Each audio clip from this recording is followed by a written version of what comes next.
പറഞ്ഞു നാക്ക് പാകത്തേക്ക് ഇട്ടുള്ളൂ. ആ നാക്ക് ചവിട്ടി പുറത്തേക്കിടാനാണ് ഞാൻ വന്നത്. എന്താ സാർ? മുഖത്ത് കൂളിംഗ് ഗ്ലാസും വെച്ച് കരിയും തേച്ച ആളെ മനസ്സിലായില്ലെന്ന് വിചാരിച്ചു. മണ്ണെണ്ണ കൊടുക്ക്. വെള്ളം തൊട്ട് തുടച്ചാലും പോകും സാർ. തീപ്പെട്ടി കൊടുക്ക്. കൂമ്പിനിട്ടിടിക്ക്. എന്തിടിയാണ് നീ ഇടിച്ചത്? എനിക്ക് നന്നായിട്ട് വേദനിച്ചു കേട്ടോ.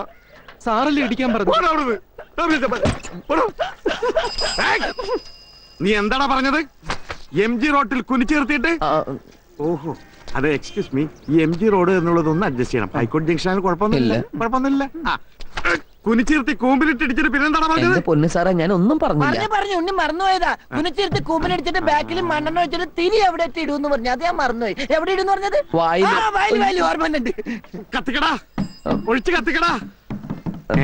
നീ എന്താ താളം പിടിച്ച് കളിക്കേ? അത് അവന്റെ കൈ വരച്ചട്ടാ. പോലീസ് എന്ന് പറഞ്ഞ അവന് പണ്ടേ പേടിയാ. അപ്പൊ നിനക്കോ? എനിക്ക് ജനിച്ചപ്പോഴേ പേടിയാ. കത്തിക്കടാ. എന്റെ സാറേ, ഞാൻ കാല് പിടിക്കാം. അപ്പോഴത്തെ ഒരു ആവേശത്തിന്റെ പുറത്ത് പറഞ്ഞതാ, പ്ലീസ്. ടിവിയിൽ നിന്റെ ലൈവ് ഷോ കണ്ടിട്ട് RTO എന്നെ വിളിച്ചിരുന്നു. ലൈവ് ഷോ ആയിരുന്നു? RTO? ഞങ്ങളിപ്പോൾ ഒരു തീരുമാനത്തിലെത്തിയിട്ടുണ്ട്. ഈ പാട്ട ഏതെങ്കിലും കൊക്കയിലേക്ക് തള്ളി അയ്യോ, രണ്ടിനെയും കസ്റ്റഡിയിലെടുത്ത് പെരുമാറുക. പക്ഷെ നീ മറ്റൊരു കാര്യം പറഞ്ഞുവല്ലോ, മാന്യമായിട്ട് ജീവിക്കാൻ സമ്മതിക്കുന്നില്ലെന്ന്. ആ ഒരു പരാതി പരിഗണിച്ച് നിന്നെയൊക്കെ ജീവിക്കാൻ തന്നെ അനുവദിക്കാൻ പോയാണ്. ഒരു 10 മിനിറ്റ് സമയം തരും. അതിനു മുമ്പ് ഈ പാട്ടത്തകരോടത്തോട് സ്ഥലം വിട്ടോളാം.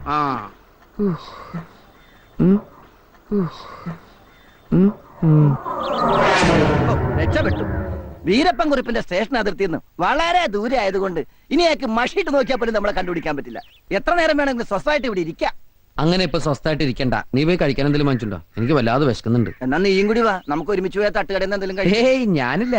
ടിവിയിൽ ഇന്റർവ്യൂ കണ്ട ആരെങ്കിലും എന്നെ കണ്ട പിന്നെ വിശേഷങ്ങളായി, ചോദ്യങ്ങളായി, ഉത്തരങ്ങളായി എനിക്ക് വയ്യ. ചോദ്യോത്തരം ഒന്നും ഉണ്ടാവില്ല, പെരുമാറിലുണ്ടാവുള്ളു. പെരുമാറില്.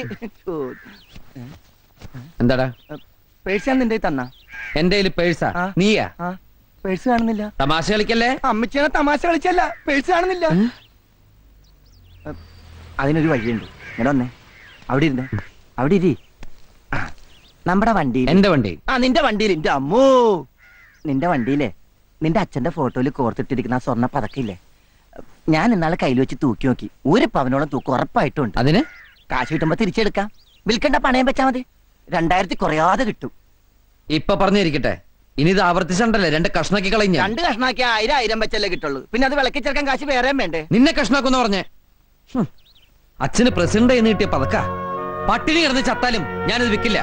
അത് മാത്രല്ല, ആ വണ്ടിയിലുള്ള സകല സാധനങ്ങളും എന്റെ അച്ഛൻ വാങ്ങിച്ചതാ. അതിന്ന് ഒരു തുരുമ്പി തൊടാൻ പോലും ഞാൻ സമ്മതിക്കില്ല. അപ്പൊ പിന്നെ എങ്ങും തൊടാൻ പറ്റൂല. എന്താ പറ്റി പറഞ്ഞേ? നീ എന്നെ അങ്ങോട്ട് കൊല്ല്, എന്നിട്ട് ഒരു കുഴി വിളിച്ച് മൂടിയിട്ട് ആ ബസ് എടുത്ത് എന്റെ മുകളിൽ വെക്ക്. ദുബായിൽ നല്ലൊരു